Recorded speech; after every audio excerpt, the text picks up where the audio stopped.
Hallelujah. ദൈവത്തിന്റെ വചനവുമായി വീണ്ടും നമുക്ക് ഒന്നിച്ചായിരിക്കുവാൻ കൃപ നൽകിയ കർത്താവിനെ നന്ദി പറയാം. മഹത്വത്തിൻ സാന്നിധ്യം എന്ന ഈ ആത്മീയ ശുശ്രൂഷയിലേക്ക് കടന്നു വന്നിരിക്കുന്ന നിങ്ങൾക്കെല്ലാവർക്കും നമ്മുടെ കർത്താവായ യേശു ക്രിസ്തുവിന്റെ സ്നേഹവും സമാധാനവും ആശംസിക്കുകയാണ്. 94-ാം സങ്കീർത്തനം 19-ാം തിരുവചനത്തിൽ ദൈവത്തിന്റെ മാറ്റമില്ലാത്ത വചനം ഇപ്രകാരം പ്രഖ്യാപിക്കുകയാണ്: എന്റെ ഹൃദയത്തിൽ ആകുലതകൾ വർദ്ധിക്കുമ്പോൾ അങ്ങു നൽകുന്ന ആശ്വാസം എന്നെ ഉന്മേഷവാനാക്കുന്നു. എന്തുമാത്രം പ്രത്യാശ നൽകുന്ന വചനമാണിത്. പ്രിയ സഹോദര സഹോദരി, ഈ വചനത്തിൽ പരിപൂർണമായും വിശ്വസിച്ചുകൊണ്ട് അല്പസമയം നമുക്ക് നമ്മുടെ കർത്താവിനെ മനം തുറന്ന് മഹത്വപ്പെടുത്തുവാനായിട്ട് ഒരുങ്ങാം. ഇന്നത്തെ ഈ സ്തുതി ആരാധനയിൽ പ്രത്യേകമായി മക്കളെയോർത്ത് വേദനിക്കുന്ന മാതാപിതാക്കൾക്ക് വേണ്ടി നമുക്ക് പ്രാർത്ഥിക്കാം. മാതാപിതാക്കളും മക്കളും സഹോദരന്മാരും സഹോദരിമാരും ഒരുമിച്ച് യേശുക്രിസ്തുവിന്റെ സ്നേഹത്തിൽ ഐക്യപ്പെട്ട ഒരു സ്നേഹ സമൂഹമായി നമുക്ക് ഒരുമിച്ച് ആരാധിക്കാം. സ്വർഗം നമ്മുടെ മധ്യ ഇറങ്ങി വരുന്ന സമയമാണ്. നമ്മുടെ ഭവനങ്ങളിലേക്ക് കർത്താവ് ഇറങ്ങി വന്ന് നമ്മുടെ ഭവനങ്ങളിലൂടെ യേശു ഉലാത്തുന്ന സമയമാണ്. ശക്തിയോടെ കരമടിച്ച് എല്ലാ മക്കളും ചേർന്ന് പാടാം.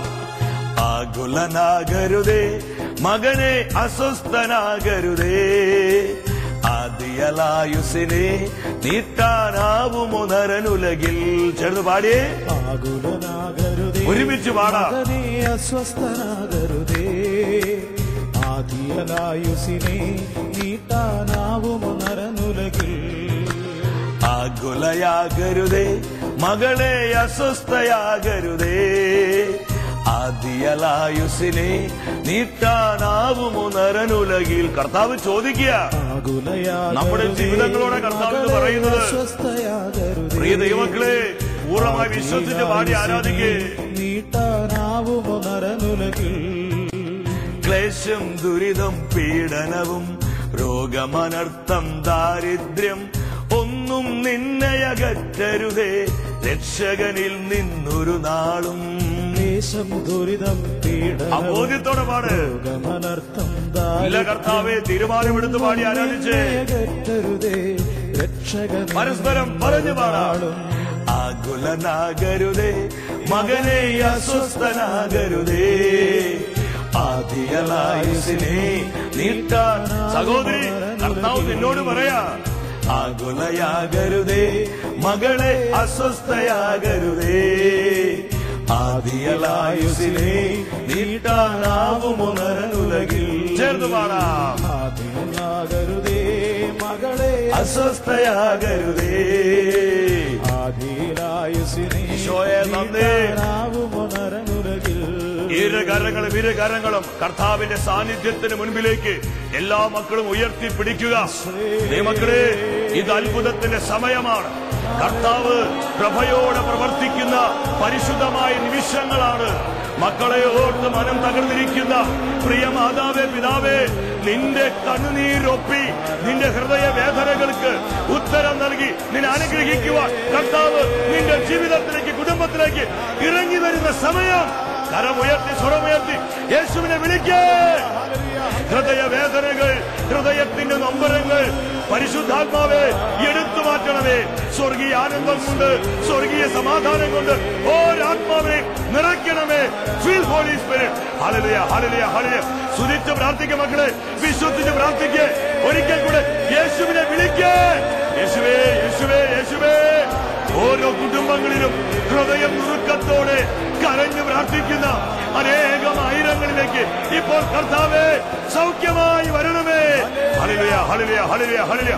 കെട്ടുകൾ അഴിയട്ടെ, ബന്ധനങ്ങൾ തകരട്ടെ, സാത്താനി മുഖങ്ങൾ ഒടിയട്ടെ, തിന്മയാധിപത്യങ്ങൾ തകരട്ടെ. യേശുവിന്റെ നാമത്തിൽ വേദനിച്ചിരിക്കുന്നവരുടെ ഹൃദയത്തിന്റെ വേദനകളെ മാറ്റുക പരിശുദ്ധാത്മാവേ. രോഗികളെ സുഖപ്പെടുത്തുക പരിശുദ്ധാത്മാവേ. വചനത്താൽ ഓരോ മക്കളെ വിശുദ്ധീകരിക്കുക പരിശുദ്ധാത്മാവേ. റിലീസ്. Hallelujah, hallelujah, hallelujah. ആരാധന, ആരാധന, ആരാധന, ആരാധന. പരിശുദ്ധാത്മാവേ, ഞങ്ങൾക്ക് ആവശ്യമായ വചനം നൽകണമേ. പരിശുദ്ധാത്മാവേ, വിശ്വാസം നൽകണമേ. പരിശുദ്ധാത്മാവേ, ജീവിത വിശുദ്ധി നൽകണമേ. Hallelujah, hallelujah, hallelujah. പ്രിയ മാതാവേ, പിതാവേ, നിന്റെ ഹൃദയത്തിന്റെ ഭാരം, ദാനമായി ദൈവം നൽകിയ മക്കളെ ഓർത്തുള്ള ഹൃദയത്തിന്റെ സകല ഭാരങ്ങളും ഒരിക്കൽ കൂടെ കർത്താവിനെ സമർപ്പിച്ചുകൊണ്ട് നിങ്ങൾ ഒരിക്കൽ കൂടെ യേശുവിന്റെ നാമത്തെ വിളിക്കേ. യേശുവേ, ഹല്ലേലൂയ, ഹല്ലേലൂയ, ഹല്ലേലൂയ. പ്രവർത്തിക്കണമേ, പ്രവർത്തിക്കണമേ. പൊന്നു കർത്താവേ, വേദനിച്ചിരിക്കുന്ന ഓരോ മാതാവിന്റെയും പിതാവിന്റെയും ഹൃദയത്തിന്റെ ഭാരങ്ങളെ, ആകുലതകളെ എടുത്തു മാറ്റി സ്വർഗീയ ആനന്ദം കൊണ്ട് പരിശുദ്ധാത്മാവ് നൽകുന്ന വലിയ സമാധാനത്തിലേക്ക് ഓരോ മാതാപിതാക്കളെയും നയിക്കണമേ. Hallelujah, hallelujah. പരിശുദ്ധ അമ്മേ, ഞങ്ങളുടെ അമ്മേ, ഇന്നത്തെ എല്ലാ ശുശ്രൂഷകൾക്ക് വേണ്ടി അമ്മേ മാതാവേ, സകല വിശുദ്ധരെ പ്രാർത്ഥിക്കണമേ. ആമേൻ. ഹല്ലേലൂയ. പ്രിയ ദൈവമക്കളെ, ഇന്നേ ദിവസം ദൈവവചനത്തിലൂടെ പരിശുദ്ധാത്മാവ് നമ്മെ പഠിപ്പിക്കുന്ന സന്ദേശം, ഹൃദയം അസ്വസ്ഥമാകുമ്പോൾ തെറ്റുകൾ പറ്റും. വളരെ പ്രാർത്ഥനയോടെ കർത്താവിന്റെ വചനത്തിന്റെ മുൻപിൽ നമുക്കായിരിക്കാം. യോഹന്നാൻ എഴുതിയ സുവിശേഷം 14-ാം അധ്യായം 1-ാം തിരുവചനത്തിൽ ഇപ്രകാരം ദൈവത്തിന്റെ വചനം പ്രഖ്യാപിക്കുകയാണ്: നിങ്ങളുടെ ഹൃദയം അസ്വസ്ഥമാകേണ്ട, ദൈവത്തിൽ വിശ്വസിക്കുവിൻ, എന്നിലും വിശ്വസിക്കുവിൻ. ഇത് ഈശോയുടെ വാക്കുകളാണ്. നിങ്ങളുടെ ഹൃദയം അസ്വസ്ഥമാകേണ്ട. ഒരു കാര്യം വളരെ സ്നേഹത്തോടെ ഞാൻ പറയുകയാണ്.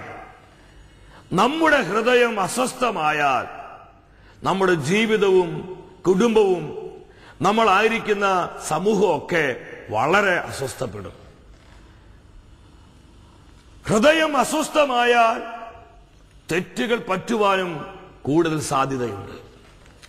ഇന്ന് അനേകര് പല പാപങ്ങളിലേക്കും തെറ്റുകളിലേക്കും, ഇന്ന് പലരും നാശത്തിലേക്കും തകർച്ചയിലേക്കും കടന്നു പോകുന്നതിന്റെ ഒരു പ്രധാന കാരണം അവരുടെ ഹൃദയം വളരെ അസ്വസ്ഥമാണ്. ഇത് തന്നെയാ പരിശുദ്ധാത്മ നമ്മളെ പഠിപ്പിക്കുന്നത്. ഹൃദയം അസ്വസ്ഥമായാൽ തെറ്റുകൾ പറ്റും. പ്രഭാഷകന്റെ പുസ്തകം 30-ാം അധ്യായം 23-ാമത്തെ തിരുവചനത്തിൽ ദൈവത്തിന്റെ വചനപ്രകാരം പറയുന്നു: ദുഃഖമകറ്റി ഹൃദയത്തെ സന്തോഷിപ്പിക്കുക. ദുഃഖം അനേകരെ നശിപ്പിച്ചിട്ടുണ്ട്. എത്ര കൃത്യമാണ് ദൈവമക്കളെ ഈ വചനം! ദുഃഖം അനേകം ജീവിതങ്ങളെ, ദുഃഖം അനേകം കുടുംബങ്ങളെ, ദുഃഖം അനേകം വ്യക്തികളെ നശിപ്പിച്ചിട്ടുണ്ട്. ഈ വചനത്തിൽ നിന്ന് ഇന്ന് പരിശുദ്ധാത്മാവ് നമ്മുടെ ജീവിതങ്ങളോട് സംസാരിക്കാൻ പോവുകയാണ്. ഇത് നമുക്കുള്ള സന്ദേശമാണ്. നിയമാവർത്തന പുസ്തകം 34-10 വചനം പറയുന്നുണ്ട്: ദൈവത്തോട് മുഖാഭിമുഖമായി സംസാരിച്ച മോശയെ പോലെ മറ്റൊരു പ്രവാചകനെ ഇസ്രായേൽ ജനത പിന്നീട് കണ്ടിട്ടില്ല. ഫേസ് ടു ഫേസ് മോശ ദൈവത്തിന് മുഖം കണ്ടുകൊണ്ടാണ് പ്രാർത്ഥിച്ചിരുന്നത്. മോശ ദൈവത്തിന്റെ സാന്നിധ്യത്തിലാണ് ജീവിച്ചിരുന്നത്. ദൈവത്തിന് മഹത്വമേറിയ തേജസ്സിലാണ് മോശ ശുശ്രൂഷകൾ ചെയ്തിരുന്നത്. അത്രമാത്രം അനോയിന്റഡായ ശക്തനായ ഒരു വലിയ പ്രവാചകനായിരുന്നു മോശ. വീണ്ടും സംഖ്യയുടെ പുസ്തകം 12-ന്റെ 2-3 വചനത്തിലോട്ട് വരുമ്പോൾ കാണാൻ പറ്റും, സ്വർഗത്തിലെ ദൈവം, സർവജ്ഞാനിയായ ദൈവം തന്റെ പ്രവാചകനായ മോശയെ നോക്കി പറയുന്ന വലിയൊരു സാക്ഷ്യമുണ്ട്. ദൈവത്തിന്റെ അംഗീകാരമാണ്. ദൈവം അവിടെ എന്താ പറയുന്നത്? ഭൂമുഖത്ത് വെച്ച് എല്ലാ മനുഷ്യരെയും മോശ സൗമ്യനായിരുന്നു, വളരെ ശാന്തശീലനായിരുന്നു മോശ. എന്നാൽ പ്രിയ സഹോദര സഹോദരി, ഈ മോശയ്ക്ക് എന്താ സംഭവിച്ചത്? സംഖ്യയുടെ പുസ്തകം 20-ാം അധ്യായം 1-ാം വചനത്തോട്ട് വരുമ്പോൾ കാണാൻ പറ്റും, ഇസ്രായേൽ ജനം 1-ാം മാസം സീൻ മരുഭൂമിയിലെത്തി. അവർ കാദേശിൽ താമസിച്ചു. ഈ സ്ഥലത്ത് വെച്ച് മോശയുടെ പ്രിയപ്പെട്ട സഹോദരി മിരിയാം മരിക്കുകയാണ്. മിരിയാം മോശയുടെ വ്യക്തിപരമായ ജീവിതത്തിലും ശുശ്രൂഷ ജീവിതത്തിലും ഒരുപാട് സ്വാധീനം ചെലുത്തിയ ഒരു സഹോദരിയാണ്. അത്രമാത്രം ഒരു അറ്റാച്ച്മെന്റ് മോശയ്ക്ക് മിരിയാമോരോടുണ്ടായിരുന്നു. ഈ മിരിയാമിന്റെ വേർപാട് മാനുഷികമായി പറഞ്ഞാൽ മോശയെ ഒരുപാട് അസ്വസ്ഥനാക്കി. നിങ്ങൾ ശരിക്കും പരിശോധിച്ചോ? ഈ ഹൃദയം അസ്വസ്ഥമാക്കുമ്പോഴാണ് പലപ്പോഴും നമ്മൾ നെഗറ്റീവായിട്ട് ചിന്തിക്കുന്നത്. ഈ അസ്വസ്ഥമായിരിക്കുന്ന സമയത്താണ് ഇസ്രായേൽ ജനം, അവിടെ വെള്ളം കിട്ടാനില്ല, വളരെ ദാഹിച്ചു വരണ്ടിരിക്കുക അവരെ. ഇസ്രായേൽ ജനം മോശയെ നോക്കി പറഞ്ഞു, എടാ മോശേ, നീ എന്ത് പണിയാ ഞങ്ങളോട് കാണിച്ചത്? വാക്യം അവിടെ 4 അവിടെ ഇസ്രായേൽ ജനം പറഞ്ഞു, ഞങ്ങളും ഞങ്ങളുടെ കന്നുകാലികളും ഇവിടെ കിടന്ന് ചാകാൻ വേണ്ടി നിങ്ങൾ കർത്താവിന്റെ സമുഖത്ത് എന്തിന് ഈ മരുഭൂമിയിലേക്ക് കൊണ്ടുവന്നു എന്ന് പറഞ്ഞ് മോശയെ ഇസ്രായേൽ ജനം കുറ്റപ്പെടുത്തുകയാണ്. ഈ ദുഷിച്ച സ്ഥലത്തേക്ക് നയിക്കാൻ ഈജിപ്തിൽ നിന്ന് ഞങ്ങളെ കൊണ്ടുവന്നത് എന്തിന്? ഇത് ധാന്യമോ അത്തിപ്പഴമോ മുന്തിരിയോ മാതളപ്പഴമോ കിട്ടുന്ന സ്ഥലമല്ല. ഇവിടെ കുടിവെള്ളം പോലും ഇല്ല എന്ന് പറഞ്ഞ് ജനം പിറുപിറുക്കാൻ തുടങ്ങി. ജനം പരാതി പറയാൻ തുടങ്ങി. അല്ലെങ്കിൽ തന്നെ സഹോദരിയുടെ മരണം മൂലം മോശ വേദനിച്ചിരിക്കുക. ഈ വേദനയുടെ സമയത്താണ് ഇസ്രായേൽ ജനം ഇതുപോലെ പരാതിയുമായി, ഇതുപോലെ പിറുപിറുപ്പുമായി മോശയുടെ നേരെ കടന്നു വരുന്നത്.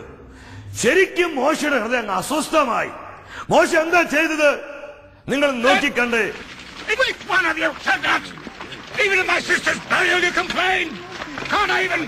കണ്ടില്ലേ? മോശ കാണിക്കുന്നത് കണ്ടില്ലേ? വളരെ അസ്വസ്ഥതയോടുകൂടി കുറ്റപ്പെടുത്തുന്ന വാക്കുകള് കോപാകുലനായി മാറുകയാണ്.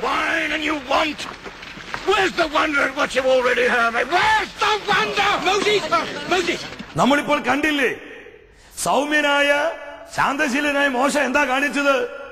ഇസ്രായേൽ ജനം തട്ടിക്കയറാൻ കോപാകുലനായി, അവൻ ആകെ അസ്വസ്ഥനായി വയലന്റ് ആവുന്ന രംഗം നമ്മളിപ്പോൾ കണ്ടത്. കാരണം എന്താ? മോശയുടെ ഹൃദയം അസ്വസ്ഥമാകുന്നു. മനസ്സ് ദുർബലമായാൽ പിശാചിന് നമ്മളെ പെട്ടെന്ന് പാപത്തിലേക്ക് നയിക്കാൻ പറ്റും. സാത്താന് നമ്മളെ പെട്ടെന്ന് വശീകരിക്കാൻ പറ്റും. നമ്മുടെ ജീവിതത്തെ തകർക്കാൻ പറ്റും. പ്രിയമുള്ളവരെ, ഇത് പറയുമ്പോൾ ഒരു സംഭവം എന്റെ മനസ്സിലോട്ട് കടന്നു വരികയാണ്.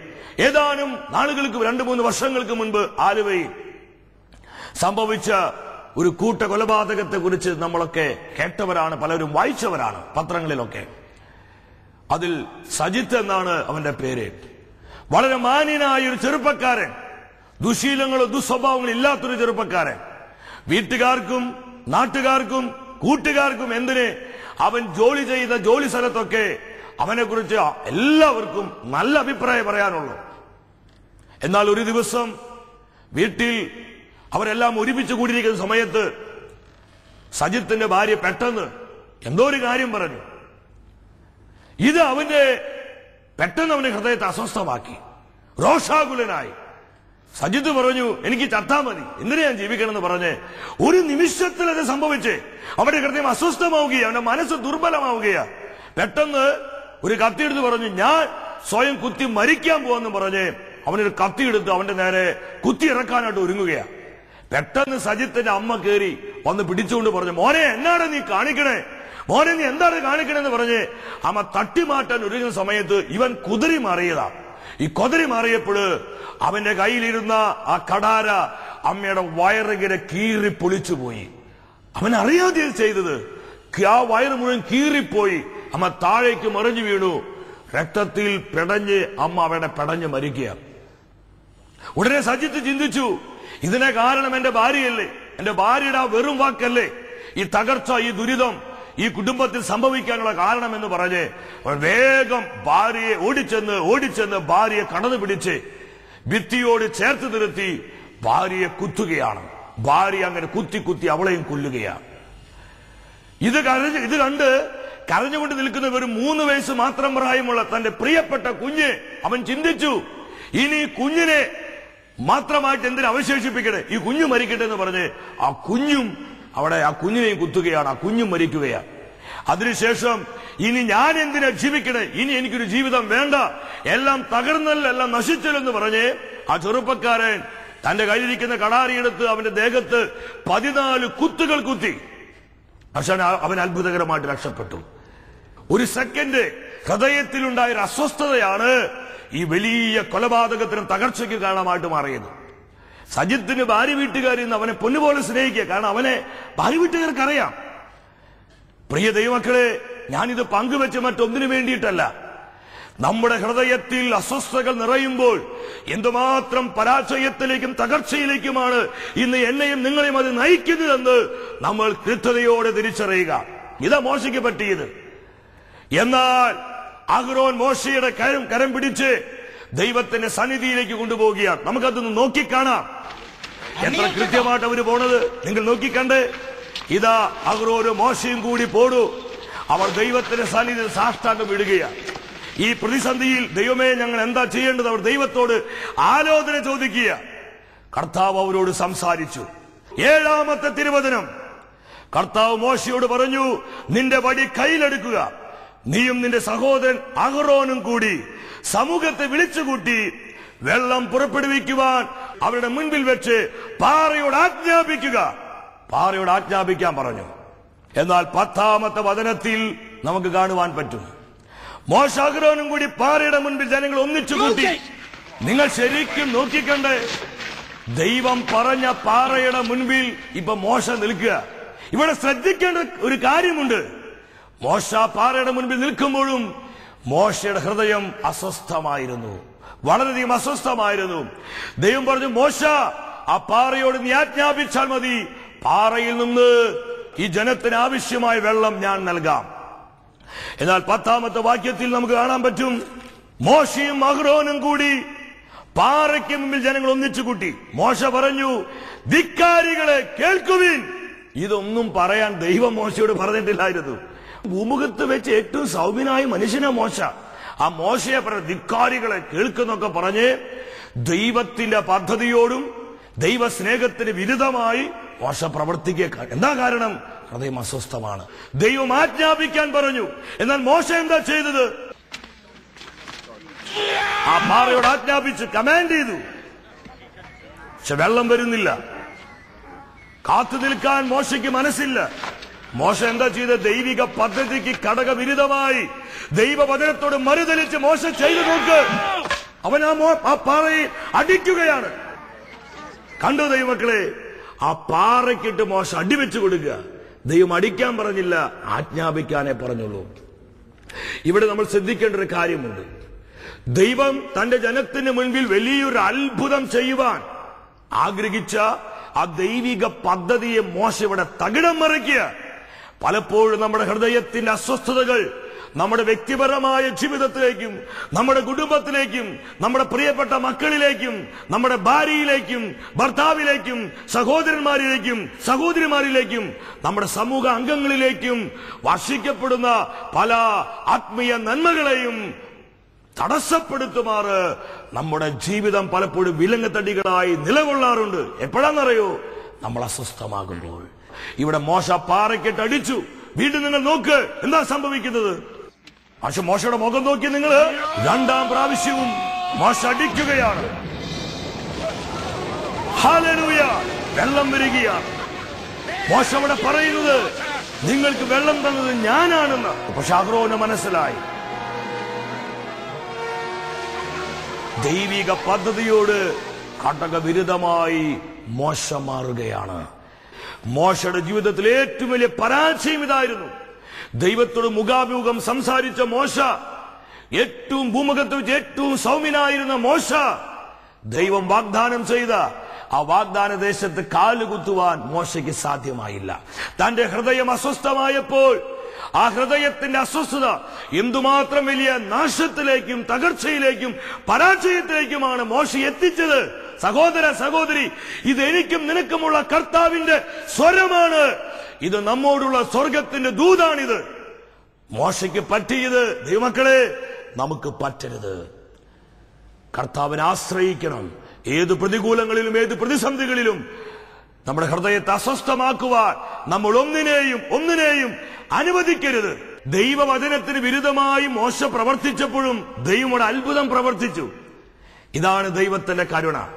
പലപ്പോഴും നമ്മുടെ ധാരണ, നമ്മൾ തെറ്റ് ചെയ്തിട്ടും പാപം ചെയ്തിട്ടും ദൈവം അതിനോട് മറുതലിപ്പ് കാണിച്ചിട്ടും ദൈവം പ്രവർത്തിക്കുന്നുണ്ടല്ലോ, അപ്പൊ ഇതൊന്നും വലിയ കുഴപ്പമില്ല, കുറച്ച് അത് ചെയ്താലും കുറച്ച് ഇത് ചെയ്താലും അല്ലറ ചില്ലറ പാപങ്ങൾ ചെയ്താലും ദൈവത്തിന്റെ വചനത്തെ നമ്മൾ കോംപ്രമൈസ് ചെയ്താലും ദൈവം പ്രവർത്തിക്കുമെന്നുള്ള ഒരു തെറ്റായ ബോധ്യം അനേക ഹൃദയങ്ങൾക്ക് ഇന്ന് പിശാച് പകർന്നു കൊടുക്കുന്നുണ്ട്. ഇവിടെ ദൈവം ഇടപെട്ടത് മോശയുടെ വിശുദ്ധിയിലല്ല, മോശയുടെ വിശ്വാസത്താലല്ല, ഇത് ദൈവത്തിന്റെ കരുണയാ, തന്റെ ജനത്തോടുള്ള ദൈവത്തിന്റെ കമ്പാഷൻ, ആ മനസ്സലിവാണ് ഈ അത്ഭുതം പ്രവർത്തിക്കുവാൻ ദൈവത്തെ നിർബന്ധിതമാക്കിയത്. ഹല്ലേലൂയ. അവസാനം മോശ കർത്താവിന്റെ സ്വരം കേൾക്കും. ആ സമാഗമ കൂടാരത്തിൽ വെച്ച് ദൈവം മോശയോട് പറയും, നിങ്ങൾ നോക്കിക്കാണ്. എന്താ മോശയോട് പറയണമെന്നറിയോ? സംഖ്യയുടെ പുസ്തകം 20-ാമത്തെ അധ്യായം, അവിടെ വാക്യം 12, ഇസ്രായേലിൽ എന്റെ വിശുദ്ധി നിങ്ങൾ വെളിപ്പെടുത്താത്തത് കൊണ്ട് ഈ ജനത്തിനെ ഞാൻ കൊടുക്കുന്ന ദേശത്തെ ഇവരെ എത്തിക്കുന്നത് നിങ്ങളായിരിക്കുകയില്ല. വാഗ്ദാന ദേശത്ത് കാലുകുത്തുവാൻ മോശയ്ക്ക് കഴിഞ്ഞില്ല. അകലെ വെച്ച് നെബോ മലയിൽ വെച്ച് അത് നോക്കിക്കാണുവാനേ മോശയ്ക്ക് കഴിഞ്ഞുള്ളൂ. എന്താ ദൈവമക്കൾ ഇതിന്റെ കാരണം? മോശയുടെ ഹൃദയം അസ്വസ്ഥമായപ്പോൾ അവന്റെ ജീവിതത്തിൽ വലിയ വീഴ്ച അവന് സംഭവിക്കുകയാണ്. പ്രിയ സഹോദര സഹോദരി, ഇന്ന് അനേകരുടെ വീഴ്ചയ്ക്ക് കാരണം, പതനത്തിന് കാരണം, തകർച്ചയ്ക്കും ദുരിതത്തിനും ദുഃഖത്തിനും കാരണം ഹൃദയത്തിന്റെ അസ്വസ്ഥതയാണ്. ഇന്ന് ഏത് പാപത്തിന്റെയും പുറകിൽ ഈ അസ്വസ്ഥത നമുക്ക് കാണാൻ പറ്റും. ഹൃദയത്തിൽ സ്വസ്ഥത അനുഭവിക്കുന്ന ഒരു വ്യക്തിക്കും പാപം ചെയ്യാൻ സാധിക്കുകയില്ല. ദൈവം ആഗ്രഹിക്കുന്ന ജീവിതത്തിലോട്ട് നമുക്ക് കടന്നു വരാം. കർത്താവ് അതിനായി നാം എല്ലാവരെയും സമൃദ്ധമായി അനുഗ്രഹിക്കട്ടെ. നിത്യസ്നേഹത്താൽ എന്നെ സ്നേഹിച്ചു, നിത്യസ്നേഹത്താൽ എന്നെ സ്നേഹിച്ചു. ദിവ്യ കുഞ്ഞാടിൻ സ്നേഹത്തിൻ രൂപം, രൂപഭാവങ്ങൾ മാറ്റുന്ന സ്നേഹം, പാവനമാത്മാവിൽ മന്നയായി മാറും തിരുവോസ്തിരൂപന്റെ സ്നേഹം.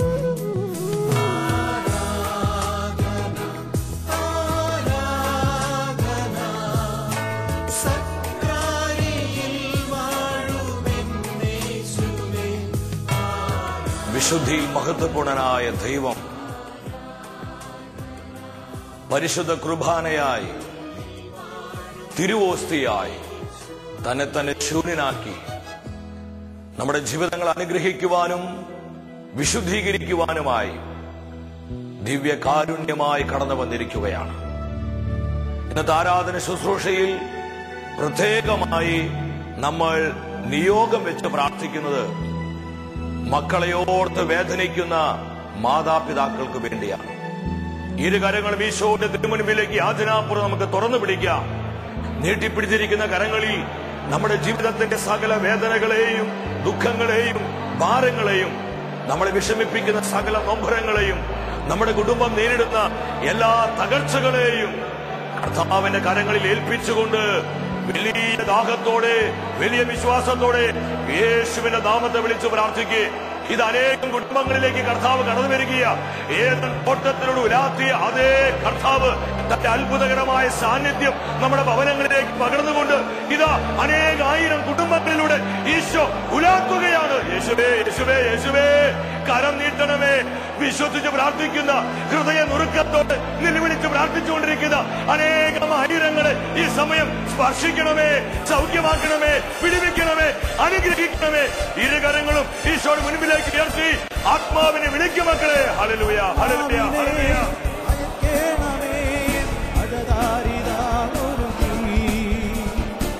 Hallelujah hallelujah hallelujah. കരം നീട്ടണമേ, പ്രവർത്തിക്കണമേ, അഭിഷേകം പകരണമേ. Hallelujah hallelujah hallelujah. വിശ്വസിച്ച് പ്രാർത്ഥിക്കുകയാണ് കർത്താവേ. ഈ ആരാധന ശുശ്രൂഷ അനേകം ആയിരങ്ങൾക്ക് അഭിഷേകമായി മാറട്ടെ. ആരാധന ആരാധന ആരാധന ആരാധന ആരാധന ആരാധന ആരാധന. അഭിഷേകം ചെയ്യണമേ, അഭിഷേകം ചെയ്യണമേ. Hallelujah hallelujah. ഈശോയെ നന്ദി, ഈശോയെ സ്തുതി, ഈശോയെ ആരാധന.